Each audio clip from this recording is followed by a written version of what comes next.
کیا جنت میں اپنے ماں باپ سے ملنا جلنا بھی ہوگا جن کے ساتھ ہم دنیا میں رہتے تھے؟ اور کیا جنت میں منہ بولے رشتہ دار بھی اکٹھے رہیں گے جن کے ساتھ ہم دنیا میں رہتے تھے، جیسا کہ باپ بیٹا، بھائی بھائی، بہن بھائی، ماں بیٹی اور استاد شاگرد، یا کوئی محسن اور احساس کے رشتہ دار؟ اور جب انسان کی موت قریب آتی ہے تو فرشتے کیا لے کر آتے ہیں؟ جانیے آج کی اس ویڈیو میں۔ بسم اللہ الرحمن الرحیم۔ السلام علیکم۔ جنت میں ابتدائی لمحات کتنے دلکش ہوں گے جب ہم نہریں، محلات، جنتی پھل، خیمے، سونا، موتی اور ریشم دیکھیں گے، جب ہم اپنے ان عزیز و اقارب سے ملاقات کریں گے جو عرصہ دراز پہلے فوت ہو گئے تھے اور ہماری نگاہوں سے اوجھل ہو گئے تھے، جب نیکوکار بیٹا اپنے ماں باپ سے ملے گا اور والدین اپنے ان بچوں سے ملاقات کریں گے جو بچپن میں ہی فوت ہو گئے تھے، اور بھائی اپنے بھائی سے ملے گا جو اس سے ملاقات کی خواہش رکھتا ہوگا۔ حضرت ابو ہریرہ رضی اللہ تعالیٰ عنہ سے روایت ہے کہ رسول کریم صلی اللہ علیہ وآلہ وسلم نے ارشاد فرمایا، جس وقت کوئی مومن بندہ مرنے کے قریب ہوتا ہے تو رحمت کے فرشتے سفید ریشمی کپڑا لے کر آتے ہیں اور روح سے کہتے ہیں کہ نکل جاؤ، تو اللہ سے رضامند ہے اور اللہ تعالیٰ تجھ سے رضامند ہے، اللہ تعالیٰ کی رحمت کی جانب اور اس کے رزق کی جانب اور اپنے پروردگار کی جانب جو کہ غضب ناک نہیں ہے۔ پھر وہ روح اس طرح معطر حالت میں نکل جاتی ہے جس طریقہ سے عمدہ خوشبودار مشک، اور فرشتے ہاتھ در ہاتھ اسے اٹھاتے ہوئے آسمان کے دروازے پر لے جاتے ہیں تو آسمان والے فرشتے کہتے ہیں کیا عمدہ خوشبو ہے جو کہ زمین سے آئی ہے۔ پھر اس کو اہل ایمان کی ارواح کے پاس لاتے ہیں تو وہ ارواح خوش ہوتی ہیں اس سے زیادہ جو کہ تم کو کسی بچھڑے ہوئے شخص کی آمد سے ہوتی ہے۔ پھر وہ پہلے سے موجود مومنین اس آنے والے سے دریافت کرتے ہیں کہ فلاں آدمی نے کیا کیا کیا اور فلاں آدمی کا کیا ہوا، یعنی جس شخص کو وہ لوگ دنیا میں چھوڑ کر گئے تھے اب وہ کس طرح کے کام میں مشغول ہے۔ پھر خود ہی ان میں سے چند ارواح کہتی ہیں ابھی ٹھہر جاؤ، اس کو چھوڑ دو، یہ دنیا کے غم میں مبتلا تھا۔ یہ روح کہتی ہے کیا وہ شخص تم لوگوں کے پاس نہیں پہنچا، وہ تو مر چکا تھا۔ تو اس پر وہ روحیں کہتی ہیں اس کا مطلب وہ شخص تو جہنم میں گیا ہوگا۔ اور جس وقت کافر کی موت آتی ہے تو عذاب کے فرشتے ایک ٹکڑا کاٹ کر لے کر آتے ہیں اور وہ کہتے ہیں کہ تو نکل کر باہر آ جا اور چل اللہ کے عذاب کی طرف، اس حال میں کہ تو اللہ تعالیٰ سے ناراض ہے اور تجھ سے اللہ تعالیٰ ناراض ہے۔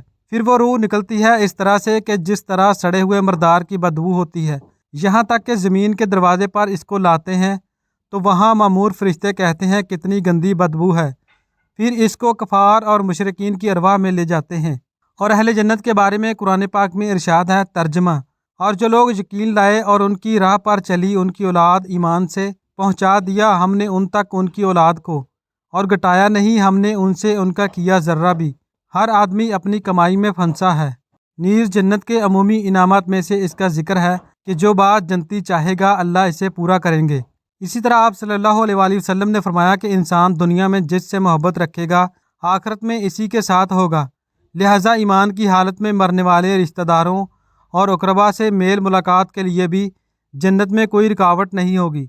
جن کے باپ اپنے اخلاص و تقوی اور عمل و کردار کی بنیاد پر جنت کے اعلیٰ درجوں پر فائز ہوں گے، اللہ تعالیٰ ان کی ایماندار اولاد کے بھی درجے بلند کر کے ان کو ان کے باپوں کے ساتھ ملا دے گا۔ یہ نہیں کرے گا کہ ان کے باپوں کے درجے کم کر کے ان کی اولاد والے کم تر درجوں میں انہیں لے آئے، بلکہ یعنی اہل ایمان پر دگنا احسان فرمائے گا۔ ایک تو باپ بیٹوں کو آپس میں ملا دے گا تاکہ ان کی آنکھیں ٹھنڈی ہوں بشرطے کہ دونوں ایماندار ہوں، دوسرا یہ کہ کم درجے والوں کو اٹھا کر اونچے درجوں پر فائز فرما دے گا، ورنہ دونوں کے ملاپ کا یہ طریقہ بھی ہو سکتا ہے کہ اے کلاس والوں کو بی کلاس دے دے۔ یہ بات چونکہ اس کے فضل و احسان سے فروتر ہوگی اس لیے وہ ایسا نہیں کرے گا، بلکہ بی کلاس والوں کو اے کلاس عطا فرمائے گا۔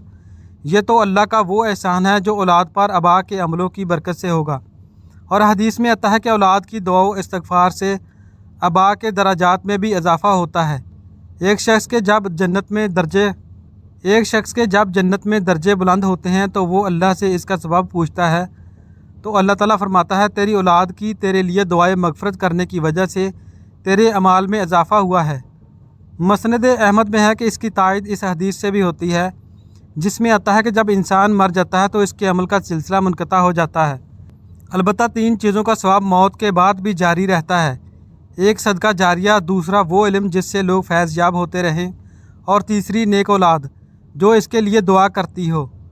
ہر شخص اپنے عمل کا گروی ہوگا، یہ عام ہے، مومن اور کافر دونوں کو شامل ہے، اور مطلب ہے کہ جو جیسا اچھا یا برا عمل کرے گا اس کے مطابق اچھی یا بری جزا پائے گا۔